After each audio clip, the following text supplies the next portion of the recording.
দুপুর বন্ধুরা, কেমন আছো সবাই? আশা করি সবাই ভালো আছো, আমিও ভালো আছি। এই দেখো দিল্লি চলে গেল একটা রান্নাঘরের পিছন দিকে। তো দেখো আজকে কি কি রান্না করেছি। আজকে সানডেতে কি কি রান্না করেছি, এই দেখো ভাত,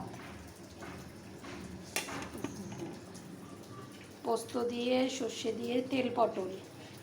কারা কারা তেল পটল খাও জানিও, আমার খুব ভালো লাগে তেল পটল খেতে। আর হচ্ছে চিকেনের লাল লাল ঝোল। রোববার মানেই চিকেন মাটনের দিন, চিকেনের লাল লাল ঝোল। আর সকালের এইটুকু আলুর দম পড়ে রয়েছে, বিকালবেলা এটা খেয়ে নেবে কিছু দিয়ে। আর কালকে টক ডাল রয়েছে একটু, টক ডালটা আমি খাবো, ওরা খাবে না। আর হচ্ছে আমার জন্য একটা আন্ডা ভুজিয়া করব, কারণ আজকে মাছ করিনি, ওরা চিকেন খাবে, আমি তো চিকেন খাই না, ওর জন্য আমার জন্য একটা আন্ডা ভুজিয়া। তো কেমন হয়েছে রান্নাগুলো জানিও, তোমাদের কার কী রান্না হলো জানাবে, আর চিকেনের কালারটা কেমন হয়েছে জানিও। তো আজকের মতো এইটুকু, টাটা, আবার পরে দেখা হবে।